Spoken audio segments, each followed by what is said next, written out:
En el arte de Remedios Varo hay montañas, cuevas y caminos terrosos, piedras, rocas, arenas y la luna hermanada al cristal. Es otra vez la magia y es el todo en el todo. El ser humano, como los vegetales, nace de los minerales que produce la tierra, creada de materia cósmica. Las piedras son sustancia primera, materia física y energía espiritual. Como en las culturas primitivas de Oriente y Occidente, las piedras de Remedios poseen una fuerza misteriosa. Fetiches, talismanes o tótems se les atribuyen poderes sobrenaturales y virtudes mágicas. Estas son también las piedras preciadas que utilizan las brujas para encantar a sus súbditos, prevenir o anular hechizos. Amuleto telúrico que sana o que protege aparece en los libros de magia antiguos. Es el eslabón de la gran cadena energética de los mundos. Cuando el peregrino avanza solo en su viaje nocturno, lleva consigo el talismán fosforescente, el cristal de Birmanus que resguarda su tránsito.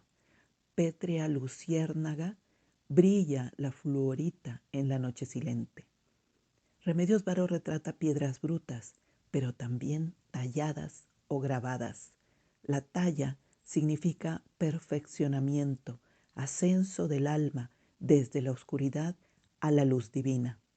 En las tradiciones iniciáticas es común ascender 3 niveles, los 3 estratos de la construcción levantada por el personaje de Remedios, para llegar al más alto grado de espiritualidad que puede ser de aprendiz a maestro, por ejemplo.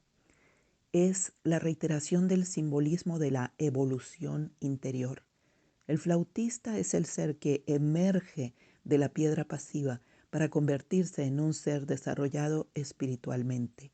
Por eso trabaja con fósiles milenarios, porque estos representan una conexión sacra con la divinidad. Se encuentran entre el mundo mineral en cuanto a piedra y el mundo animal en cuanto a huellas o restos zoomorfos. Los fósiles han sido desde los primeros tiempos talismanes y amuletos que los antiguos habitantes del planeta colocaron en pisos, muros y techos al construir sus espacios profanos y sagrados. Representan una protección contra rayos, mal de ojo y conjuros. Los amonites, por tener forma espiral, son símbolo de infinito, divina proporción en la geometría sagrada. Son metáfora de la serpiente enroscada que defiende contra enfermedades y malos espíritus. Son también un loor a la divinidad. Los trilobites, peces, insectos y hojas son otros fósiles que comúnmente se hallan en las antiguas construcciones del mundo, pirámides, catedrales y otros edificios de piedra. Piedras para honrar a la divinidad y para adquirir poder espiritual y terrenal. Son minerales que sustentan la vida. Hablar de minerales es hablar de alquimia, sobre todo de los 3 fundamentos de sus operaciones: azufre, mercurio y sal, 3 elementos que hallamos presentes en obras de Remedios Varo, como el óleo La Huida o en la estructura del cuerpo de mujer saliendo del psicoanalista. En las pinturas de Remedios Varo observamos a otros habitantes del mundo mineral: los cristales romboédricos, escalenoédricos, las masas granulares, las compactas, se repiten en los escenarios con discreción y, como sucede con otros detalles que el artista coloca en sus obras, aparentan insignificancia, pero resultan ser la explicación del todo por la parte. Su presencia no es ornamental, sino profundamente simbólica.